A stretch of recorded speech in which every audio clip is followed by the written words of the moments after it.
Alright, so the Spanish Grand Prix, I've been able to have a couple of days to think about this one. And I don't know what to say, really. Because there's very little that I can say about Max Verstappen's drive, is there?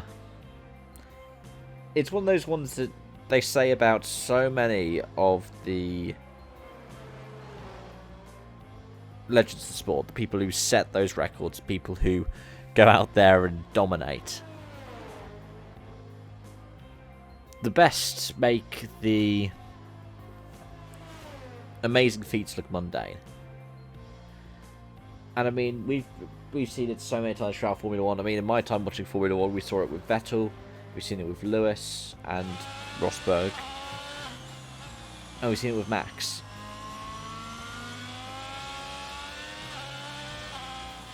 And it was just another class of that, right? They did the two-stop, they could have made the one-stop work. They just did the two-stop, and what's proof is that Checo managed to come back from... Was it? I can't remember.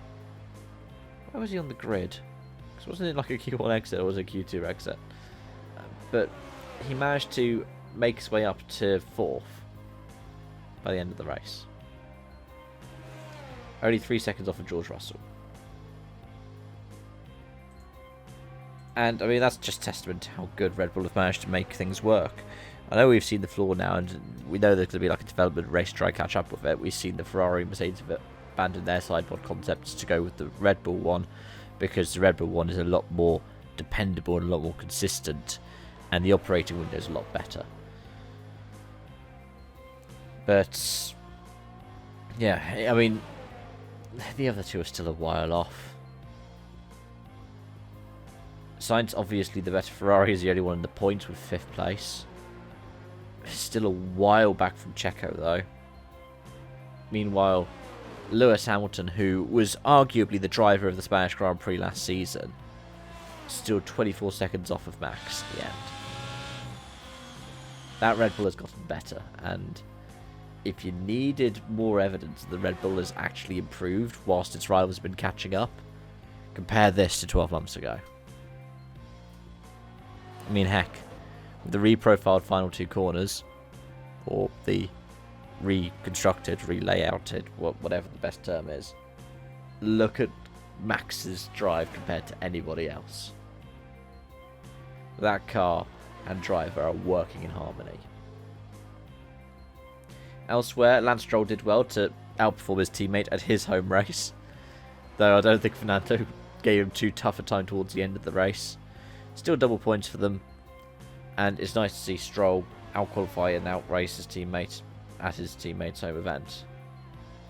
It's what could have been for a couple of drivers, the Alpines, and especially someone like Lando Norris, who was very lucky to not have more damage in that first lap shunt with Lewis. And Lewis was very lucky not to have a puncture on the first lap for the 2nd year in succession. But,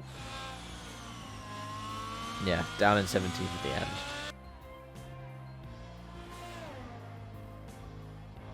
What else is there to say?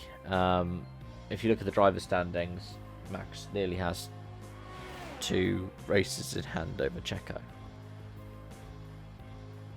And Alonso in 3rd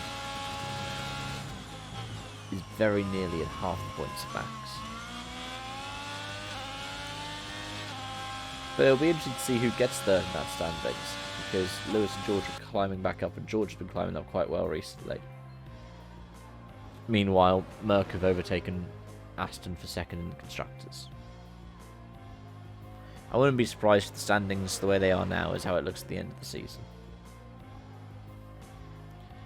That makes a lot of sense to me. But does it to you? Let me know your thoughts in the comment section down below. Thank you so much for watching, and hope to see you again soon.